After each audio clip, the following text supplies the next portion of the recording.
አታድሪም ነበር? አታድሪም ነበር? የት ነበርሽ? ስራ ቦታ ነበርኩ ነግሬህ አይደል እንዴ ወጣሁት። እና ታዲያ ስራ ቢኖር እስከ እኩለ ሌሊት ነው እንዴ? ገና 12 ሰዓት አይደል እንዴ? ቢሆንስ አንቺ ትዳር ያለሽ ሰው የተከበርሽ ሰው ነሽ። መተሽ ቤትሽን አትንከባከቢም?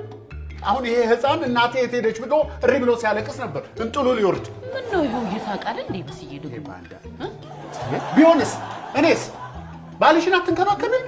እንዴት ብሎ እምበላው አጥቼ ረሃብ እኮ እዚህ ሊደፋኝ ሲል ነው የመጣሽው። ምግብ ሰርቼ እኮ ነበር በስዬ ሞቅ አድርጋት በላም። እሰይ ማድቤት ገብቼ ላብካልሽ። አለ እንዴ ምን ሆነሃል? ደህና ነህ? አዎ ደህና ነኝ። በረሃብ ለመሞት ከመድረሴ በስተቀር ደህና ነኝ። በስንቱ የተፈጠረ ነገር ካለ ለምን በግልጽ አትነግረኝ? አንቺ ለምን በግልጽ አትነግረኝ? ምንድነው የምነግርህ? እማላቀው የደበቅሽኝን ነገር ፊት ለፊት አውጥተሽ ለምን አትነግሪኝም? ከነገርሽኝ ደግሞ በግጥም ነው የምትነግሪኝ።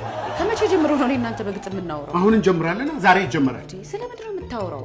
እኔ የደበቅኩህም የምነግርህም ነገር የለም። አሁን ከስራ ነው የመጣሁት። አትልከፈኝ።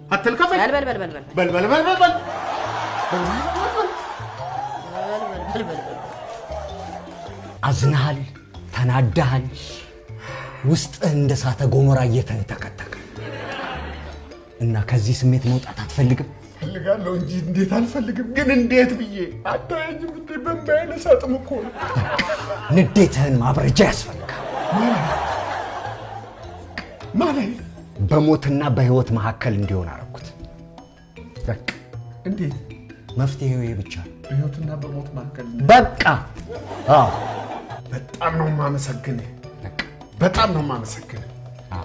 አሁን ማልቀስህን አቁምና እንደ ወንድ ቆፍጠን ብለህ እዚህ ባለጌ ላይ በቃ ወዲህ